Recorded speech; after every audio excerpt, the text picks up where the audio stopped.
Oke guys, kembali lagi di channel Dua Media. Hari ini kita bakal bahas Euro yang sudah memasuki semifinal. Ada 4 tim yang berhasil lolos. Siapa saja Mas Efkar? Pertama ada semifinal pertama ada Spanyol versus Prancis, dan di semifinal kedua ada Belanda versus Inggris. Nah, itulah pertandingan yang sangat dinantikan para pecinta bola. Tim-tim besar semua ya Mas ya. Betul.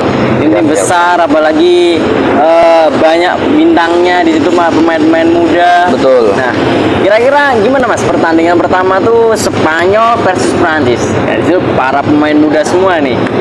Ini Gimana prediksinya tuh Mas? Ini pertandingan yang unik.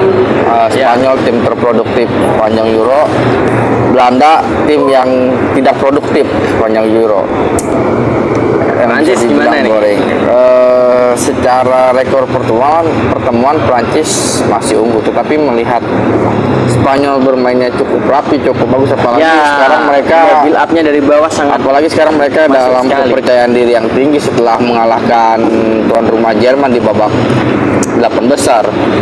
Ya kan, Spanyol cukup bagus ya, tetapi jangan pandang enteng sebelah mata Prancis, karena itu Prancis pun tim yang paling sedikit kebobolan. Belum pernah kebobolan sepanjang Euro. Belum pernah Mas? Belum pernah kebobolan sepanjang Euro.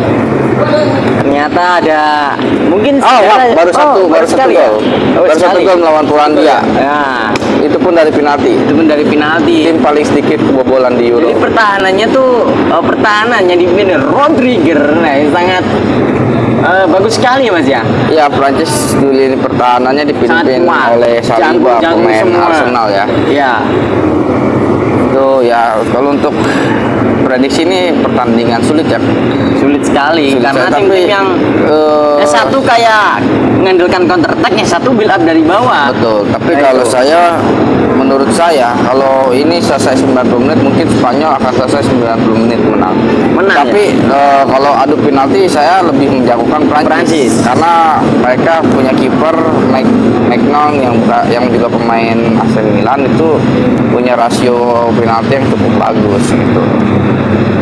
Pertandingan yang sangat-sangat seru sekali. Di sini banyak pemain bintang, ada Yamal, terus ada Torres juga di di Spanyol, terus ada juga strikernya Morata dan juga back yang di tengahnya. Pedri nggak tahu main nggak? Ya, Pedri cedera udah. Pedri sama sekali nggak main. Di sisa pertandingan Euro sampai bahkan kalau Spanyol masuk final pun Pedri nggak bisa main Mas ya. Udah dipastikan itu Mas ya? Sudah dipastikan.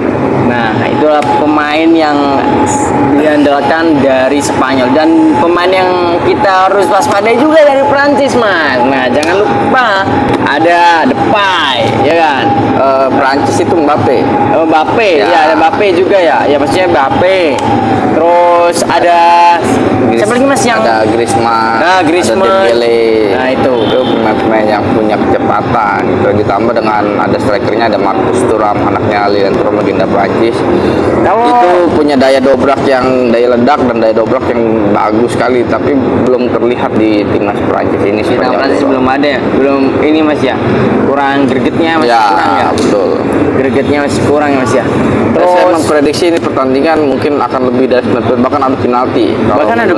Ya, karena melihat kemarin Prancis melawan Portugal pun, Portugal juga produktif, tetapi Prancis mempunyai pertahanan yang bagus. Oleh karena itu saya lebih menjagokan Spanyol. Sebenarnya lebih menjagokan. Saya pengennya Prancis yang masuk final sih, karena pengennya Prancis versus mana Mas? Ayo. Yang kan kedua kan ada Belanda versus Inggris. Nah, Belanda juga dia mainnya counter attack. Ya. Inggris apalagi full counter attack. Inggris itu sebenarnya lebih possession ball, tetapi grafiknya itu hanya 14 menit pertama aja kalau awal-awal sih buat pemanasan aja ya. Setelah 14 menit awal itu dia akan turun, kan 2 kali mereka terselamatkan gitu kemarin. Menit akhir Mas, selalu dia cetak gol menit akhir. Iya, ada Inggris mencetak gol rasionya memang di atas menit 80-an, 70-an. 70-an ya. Betul, karena memang kemarin gol Bukayo Saka itu menit ke 77, terus gol Jude Bellingham pas lawan Slovakia. Ya, salto itu lagi. Itu salto itu menit. Kelas itu mah. Menit 90. Tapi kalau saya sebenarnya dari segi materi lebih menjagokan Inggris. Nah, jadi finalnya Prancis sama Inggris ya. Prancis itu kalau banyak prediksi pengamat bilang itu pertandingan yang membosankan, terutama sama tim yang tidak produktif. Nah, itu.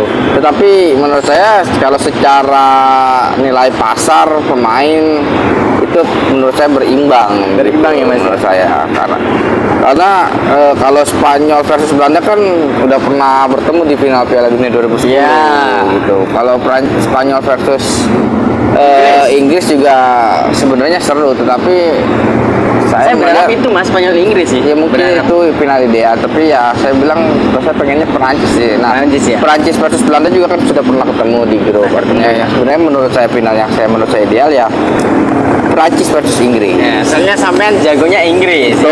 Saya bukan jagonya, tapi saya nggak Spanyol. Saya suka Inggris, tapi saya mengkritik juga gaya permainan Southgate yang sekarang ini berubah gitu dibandingkan dengan Piala Dunia 2022, Piala Eropa tahun 2020 dan Piala Dunia tahun 2018. Itu mereka sangat sangar dan garang-garang ya, tapi ada penurunan. Padahal pemainnya pemain yang bisa dibilang agak lebih baik daripada sebelumnya. Nah, itu tadi lor, Mas Epker menjagokan Prancis versus Inggris di partai finalnya. Nah, buat kalian yang nonton video ini, kalian jagoin tim mana? Silahkan komen di kolom komentar Duet Media. Nah, mungkin selain pertandingan dua pertandingannya sangat seru sekali, tapi kita jangan lupa Mas, ternyata 4 tim yang lolos ini dia banyak menggunakan para pemain muda. Betul. Nah itu, apa mungkin ini udah waktunya nih penggantinya Messi, Ronaldo kita ambil nih? Ya memang kemarin waktu gak lolos sampai nangis. Ya memang ini kan udah generasi pemain-pemain yang baru ya. Di Inggris ada Bellingham, ada Foden, Saka, ada Declan Rice, dan masih banyak lagi. Di Perancis juga banyak pemain muda, ada Zaïre Emery, ada Camavinga, Tchouaméni, Mbappe juga.